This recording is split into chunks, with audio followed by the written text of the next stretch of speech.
中国在歼 20S 战机上取得了怎样的发展？这对于中国将有怎样的影响？中国歼 20S 战机具有怎样的性能？将发挥出怎样的威力？我们都知道，近年来中国在歼20战机的发展上取得了较大的进展，这就是中国歼20战机在中国空军中发挥出极其重要的促进作用，并占据着较为重要的位置。因此，这在一定程度上使歼20战机的发展步入了新的发展阶段。然而，为了满足空军发展的需要，这就是中国在歼20战机的基础上研制出了歼 20S 战机，这就是中国成为全球唯一拥有双座机的国家。这在一定程度上极大提升了中国战机的国际影响力，这对于中国空军的发展来说有着极其重要的促进作用。这不，近日关于中国歼 20S 战机也有了最新的消息。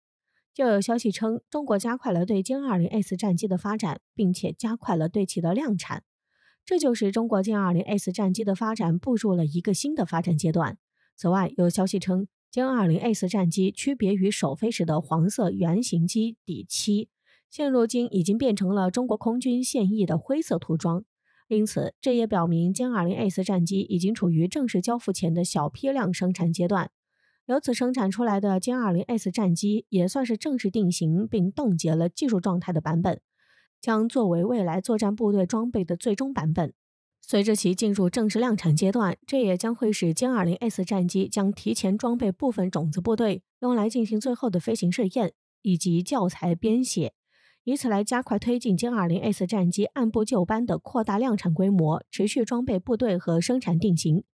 此外，有消息指出，关于中国歼 20S 战机实现量产，有分析人士指出，中国歼 20S 战机的出现可以说有着革命性的变革。加上随着歼 20S 战机的问世，这也在很大程度上指明了未来空战的形态，如人工智能、电子战、信息战、网络战。因此，随着歼 20S 战机实现量产，这就在一定程度上加快了中国空军的发展。关于中国歼 20S 战机，我们都知道，其作为全球第一款，也是全球目前唯一一款双座型隐身战机。战机首座舱采用串列设计，雷达罩并不明显，似乎没有安装雷达。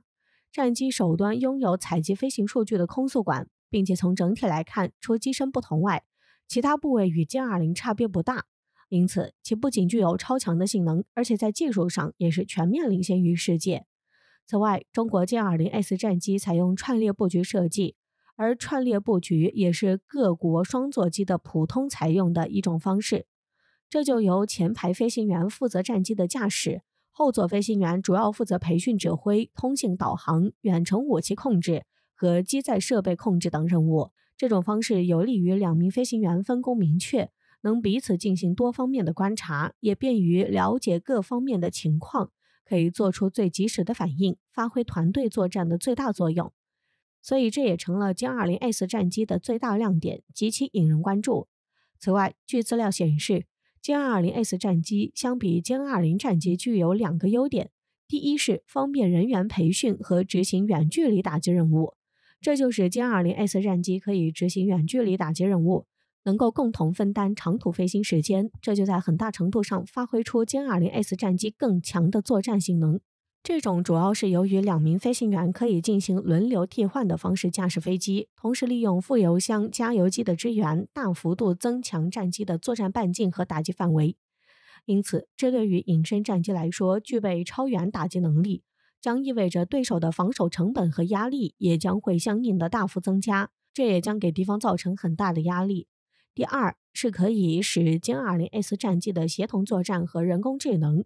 因为在未来的空战中，歼 20S 战机将发挥出极大的优势。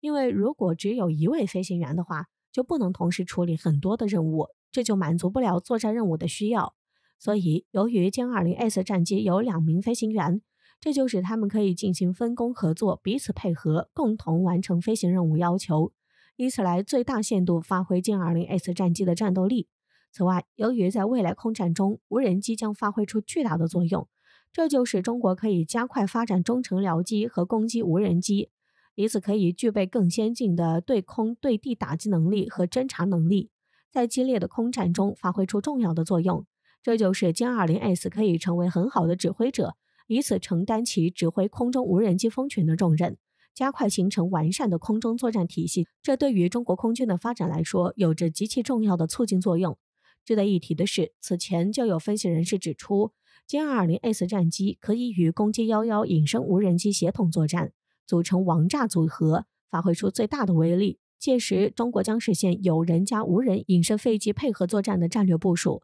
这也意味着中国空军在这方面即将进入实战演练阶段。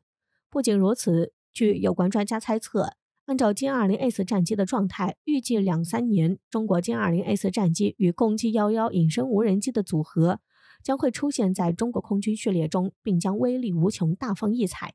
我们都知道，攻击11隐身无人机作为一款攻击无人机，自身可以携带小型制导导弹，它也可以搭载海军2栖攻击舰使用。但最为重要的是，它可以很好的与歼 20S 战机配合，这时就发挥出歼 20S 战机上第2名飞行员的优势了，因为这就是飞行员可以对攻击11隐身无人机进行实时操控，将它作为隐身僚机与歼 20S 战机一起共同出击，干扰地方的无线电波，突破敌人的封锁线，能够采用声东击西的策略，干扰对方的判断和击打，从而可以实现对预定目标的精准打击。因为毕竟这2架隐身飞机进入敌方的领空，可谓是深入无人之境，这对于敌军来说将会是致命的打击。更何况在紧急的时候，攻击11还能开启自杀式攻击，完全可以与指定目标同归于尽，从而使得歼 20S 战机全身而退，大获胜利，完全不费吹灰之力。因此，一架歼 20S 战机可以指挥一整个无人机机群进行作战任务。所以，在中国派出大量的攻击11后，就将使他们构成强大的无人机蜂群，发挥出极其强大的战力。这将会大大增强他们构成的作战能力，这就可以使一架歼 20S 战机为主，指挥数十架无人机，加上数据链和预警机的体系支撑，一架歼 20S 战机控制的范围将可以达到之前的数十倍，构建成一个以歼 20S 战机为中心的作战单元。外侧的无人机群将凭借自身的探测能力，扩大整体的探测范围和打击范围，以此大大提升作战能力，达到最好的作战效果。因此，随着中国在歼 20S 战机上取得了巨大发展，这就使其将在中国空军序列中发挥出越来越重要的作用，对于中国空军的发展有着极其重要的军事战略意义。这也将会在很大程度上加快促进中国空军的发展。这也将使歼 20S 战机将成为世界首款人工智能指挥型隐身战机，战力相比单座歼 20战机翻倍，一跃成为中国空军的力量倍增器。